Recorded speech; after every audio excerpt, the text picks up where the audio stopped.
I don't know why, but I'm continually amazed to think that 2.5 billion of us around the world are connected to each other through the internet, and that at any point in time, more than 30% of the world's population can go online to learn, to create, and to share. And the amount of time each of us is spending doing all of this is also continuing to grow. A recent study showed that the young generation alone is spending over 8 hours a day online. As the parent of a 9-year-old girl, that number seems awfully low.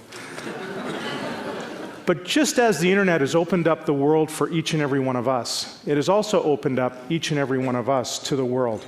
And increasingly, the price we're being asked to pay for all of this connectedness is our privacy.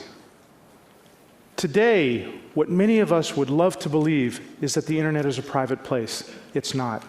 And with every click of the mouse and every touch of the screen, we are like Hansel and Gretel, leaving breadcrumbs of our personal information everywhere we travel through the digital woods. We are leaving our birthdays, our places of residence, our interests and preferences, our relationships, our financial histories, and on it goes. Now, don't get me wrong. I'm not for 1 minute suggesting that sharing data is a bad thing. In fact, when I know the data that's being shared and I'm asked explicitly for my consent, I want some sites to understand my habits. It helps them suggest books for me to read, or movies for my family to watch, or friends for us to connect with. But when I don't know, and when I haven't been asked, that's when the problem arises. It's a phenomenon on the internet today called behavioral tracking, and it is very big business. In fact, there's an entire industry formed around following us through the digital woods and compiling a profile on each of us. And when all of that data is held, they can do almost whatever they want with it. This is an area today that has very few regulations and even fewer rules. Except for some of the recent announcements here in the United States and Europe, it's an area of consumer protection that's almost entirely naked. So let me expose this lurking industry a little bit further. The visualization you see forming behind me is called Collusion. And it's an experimental browser add-on that you can install in your Firefox browser that helps you see where your web data is going and who's tracking you. The red dots you see up there are sites that are behavioral tracking that I have not navigated to, but are following me. The blue dots are the sites that I've actually navigated directly to. And the gray dots are sites that are also tracking me, but I have no idea who they are. All of them are connected, as you can see, to form a picture of me on the web, and this is my profile. So let me go from an example to something very specific and personal.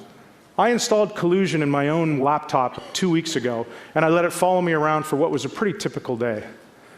Now, like most of you, I actually start my day going online and checking email. I then go to a news site, look for some headlines, and in this particular case, I happened to like one of them on the merits of music literacy in schools, and I shared it over a social network.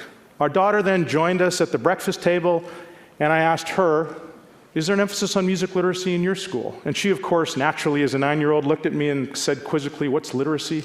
So I sent her online, of course, to look it up. Now let me stop here. We are not even 2 bites into breakfast, and there are already nearly 25 sites that are tracking me.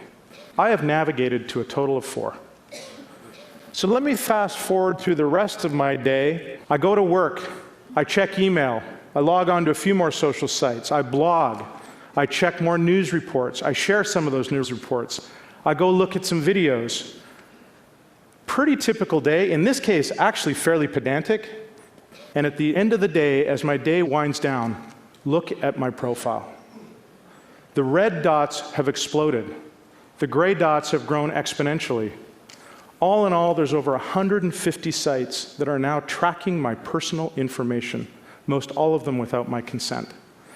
I look at this picture and it freaks me out. This is nothing. I am being stalked across the web. And why is this happening? Pretty simple. It's huge business. The revenue of the top handful of companies in this space is over $39 billion today. And as adults, we are certainly not alone. At the same time I installed my own collusion profile, I installed one for my daughter. And on one single Saturday morning, over 2 hours on the internet, here's her collusion profile. This is a 9-year-old girl navigating to principally children's sites. I moved from this, from freaked out to enraged. This is no longer me being a tech pioneer or a privacy advocate. This is me being a parent. Imagine in the physical world if somebody followed our children around with a camera and a notebook and recorded their every movement. I can tell you there isn't a person in this room that would sit idly by. We'd take action. It may not be good action, but we would take action. We can't sit idly by here either. This is happening today. Privacy is not an option, and it shouldn't be the price we accept for just getting on the internet. Our voices matter, and our actions matter even more. Today, we've launched Collusion. You can download it, install it in Firefox to see who is tracking you across the web and following you through the digital woods. Going forward, all of our voices need to be heard, because what we don't know can actually hurt us, because the memory of the internet is forever. We are being watched. It's now time for us to watch the watchers. Thank you.